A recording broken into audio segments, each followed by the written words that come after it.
test the spark plug using a basic multimeter.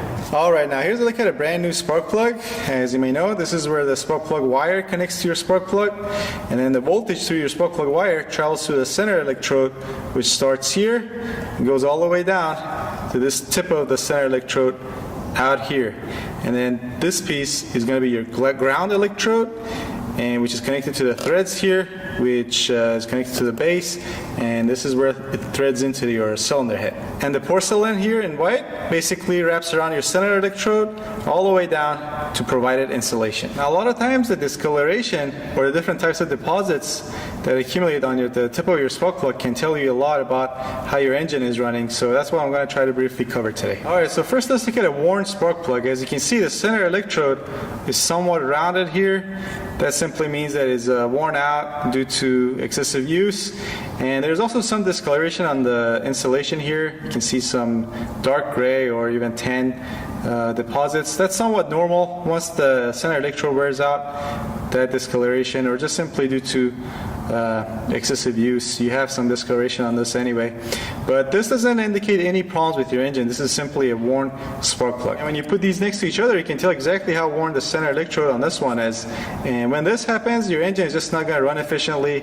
As a result, you're going to suffer from very bad gas mileage. And if you don't replace this and this wears out even further, you're going to have a hard time starting your car or start having misfires. Now let's say you pull out your spark plug and the tip of your spark plug is covered completely in a black soot or basically carbon buildup. Now it's important not to confuse carbon buildup with oil, and basically the carbon buildup is the stuff you see inside your either control valve or maybe an EGR valve. If that's the case, that basically means your engine is running rich, which means you're getting either too much fuel or not enough oxygen into your combustion chamber. And here are a couple of things that might cause that condition. On the fuel side, let's say if you have a leaking fuel injector that's leaking too much fuel into the combustion chamber, that could cause it.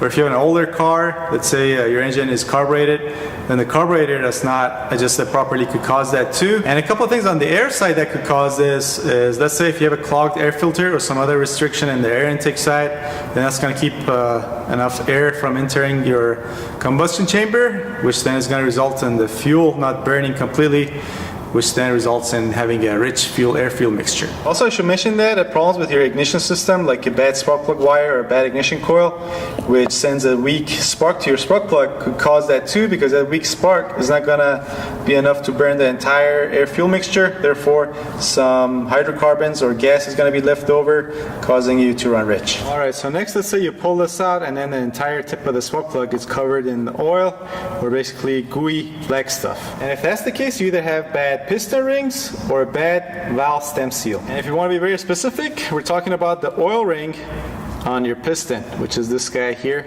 that you can see, this third one. See, as your piston goes up and down inside your cylinder, the oil is going to be sloshing around in your crankcase, and some oil is going to get on your cylinder walls.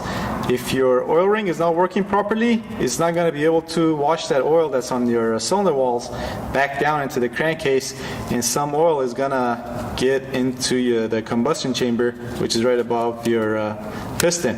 And if this wears out badly enough, that oil is going to be all over the place. It's going to get on your spark plug and foul your spark plug. Now the second cause for oil on your spark plug could be a bad stem seal. Now here's, as you can see, a stem seal. Basically your intake and exhaust valves that are in your cylinder head travel up and down through here. This basically seals around them and keeps oil from leaking on top of your valves and then entering your combustion chamber from there. Now if this rubber insert here wears out, just the oil is just going to leak past this rubber piece onto the valves and then find its way into the combustion chamber. But generally speaking, you won't see a oil fouled spark plug from a bad valve stem seal. See, your spark plug, when the oil leak is slow, maybe from a valve stem seal or even like a piston ring that's just starting to wear out, is that it's able to burn off that oil, but instead what you'll see is a bunch of white deposits, like I guess white crystallized deposits all over the tip of your spark plug, which are going to indicate to you that you're burning oil. And if that's the case, generally speaking, it's either a bad valve stem seal or a piston ring that's just starting to wear out. And the last condition I'm going to cover today is if you see blisters, or I guess blister type wear on the insulation or maybe the ground electrode, that usually means that your engine is running too hot and your combustion temperatures are too high. And a couple things that could cause that is, first of all, if you have a problem with your cooling system, maybe a bad water pump or a bad radiator fan that causes your engine temperature to rise, therefore raising your combustion temperatures. Another cause could be a lean condition, which is usually caused by a vacuum leak, but also an over advanced ignition timing could cause that as well. So that's something you want to keep in mind when trying to diagnose this problem. Alright, now let's say your spark plug doesn't have any of those symptoms, but you want to make sure that the plug itself is structurally sound. So first thing is to measure the resistance of our center electrode. And generally speaking, the resistance should be somewhere between 4,000 to 8,000 ohms depending on your spark plug. So we grab our multimeter and we're going to set it to 20K or 20,000 ohms, since that's the next number up from the amount of ohms we're expecting to measure. Next, we attach one of our test leads to one end and we touch the other end with our other test lead. As you can see, we got 6.77 thousand ohms, or in other words 6,770 ohms, which is about spec. Next, on the multimeter, we'll switch our settings to continuity. Next, we're going to measure and make sure we have continuity from this ground electrode all the way to the base of the spark plug. As you can see, we do on this one, but as you can see, we don't have continuity on this one, which usually means that there is just carbon buildup on this and that you need to get a wire brush, use a plastic wire brush with some brake clean and thoroughly clean this out. Next, we'll need to make sure that the center electrode is not shorting to the ground side. Sometimes inside of the spark plug, this insulation breaks apart and the center electrode comes into contact with the ground side, and if that happens, it's just the voltage is just going to short out to the ground side before it gets to the tip. Therefore, your spark plug is not going to work properly. And again, we get our multimeter, but we're going to put the setting to the maximum allowed setting on the ohm side so that we measure any kind of shorting between these two, and that is 20 mega ohms. Next, we'll put one test lead on the center electrode, the other one on the ground.